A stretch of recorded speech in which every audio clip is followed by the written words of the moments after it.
99 election हार चुके हैं, एक बार भी इलेक्शन हरा नहीं सके प्राइम मिनिस्टर नरेंद्र मोदी को। वो अब इनके सर पे सवार होकर कहते हैं कि अब वक्त आ गया है कि मोदी सरकार को हटाया जाए धर्मेंद्र प्रधान के रेजिग्नेशन के बाद। कि जो लीडरशिप है इंडिया की, वो ये समझते हैं कि हमें हर कीमत के ऊपर पाकिस्तान को एक टफ टाइम देना है। अच्छा चले, आप जरूर दे लें पाकिस्तान को टफ टाइम। तो यहाँ से पाकिस्तान को थोड़ा सा आपको नहीं लगता कि कुछ सीखने की जरूरत है?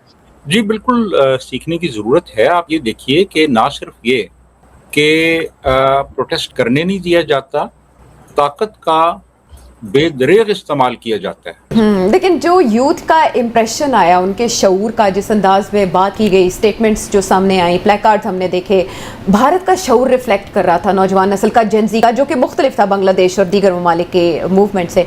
जो ग्लोबल मीडिया ने इसकी कवरेज की सेठी साहब, वो क्या जाहिर करती है? दिल्ली के जंतर मंतर में हुए प्रोटेस्ट को पाकिस्तान मीडिया पीसफुल प्रोटेस्ट बता रहा है और कह रहा है कि भारत के लोकतंत्र की जीत हुई है और बीजेपी पार्टी के शिक्षा मंत्री को इस्तीफा देना पड़ा। जबकि सच तो यह है कि कॉकरोच ऑनलाइन प्रोपेगेंडा के पीछे पाक आईएसआई भी थी। लेकिन जब इसी तरह का प्रोटेस्ट 9 मई को इमरान खान के सपोर्टर्स ने पाकिस्तान में करने की कोशिश की थी, तो पाकिस्तान आर्मी ने सीधे प्रोटेस्टर्स को ठोक दिया और बदतर हुरों के पास पहुंचा दिया था, जिसके पीछे कोई और नहीं, पाकिस्तान फील्ड मार्शल आसिम मुनीर ही थे। आज वही पाकिस्तानी एनालिस्ट नजम सेठी भारत के यूथ और जेनजी की तारीफ कर रहे हैं और पीएम मोदी को संभल कर रहने की नसीहत दे रहे हैं। लेकिन जब इमरान खान को आसिम मुनीर ने 14 साल की जेल की सजा सुनाई, तो यही एनालिस्ट उसे भारत का एजेंट और पाकिस्तान दुश्मन बोल रहे थे। पीएम मोदी ने इसीलिए एफसीआरए बिल पास करने का ऐलान किया है, जिससे हर साल एनजीओ के बहाने भारत को अस्थिर और अराजकता फैलाने वालों की कमर कसी जाए, ताकि नीट एग्जाम पेपर लीक के बहाने दिल्ली में फिर से कोई प्रोटेस्ट और भारत की छवि खराब करने की कोशिश ना हो।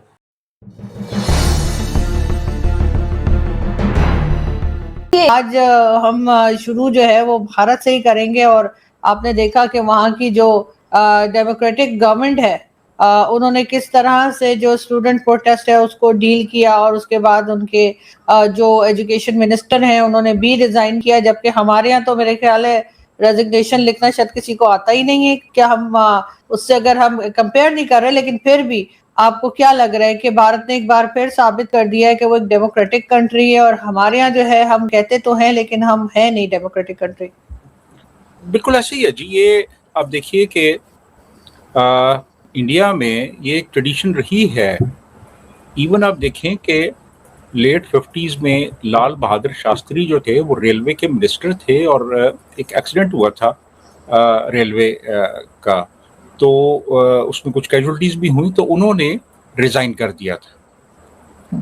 तो अब ये देखें कि ये एजुकेशन मिनिस्टर जो हैं उनके, ये धर्मेंद्र प्रधान, उन्होंने भी रिज़ाइन कर दिया है। और इसकी बुनियादी वजह ये है कि वो जो स्टूडेंट्स प्रोटेस्ट कर रहे थे जंतर मंतर में, उनकी एक बुनियादी शर्त ये थी कि एजुकेशन मिनिस्टर रिज़ाइन करें, तो उन्होंने रिज़ाइन कर दिया है। और उसके बाद जो एक बड़ा मुतालबा था स्टूडेंट्स का, वो पूरा हो गया है। अब 2 और भी मुतालबे हैं उनके कि जो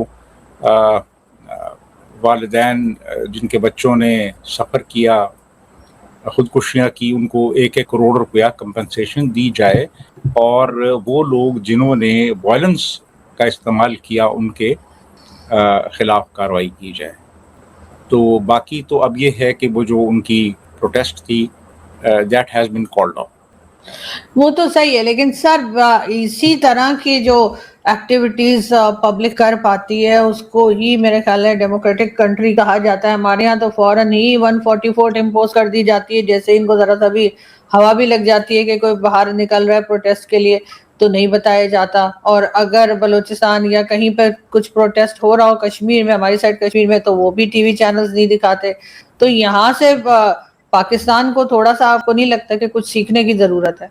जी बिल्कुल, सीखने की ज़रूरत है। आप ये देखिए कि ना सिर्फ ये कि प्रोटेस्ट करने नहीं दिया जाता, ताकत का बेदरेग इस्तेमाल किया जाता है और उनको दहशतगर्द करार दे दिया जाता है। उनको कहा जाता है कि वो भारतीय एजेंट हैं वो भारत से असला लेते हैं, वो भारत से फंड्स लेते हैं, तो हमारे यहाँ तो फौरी तौर पे उनको एक भारतीय एजेंट करार दे दिया जाता है और उनके खिलाफ कार्रवाई शुरू कर दी जाती है।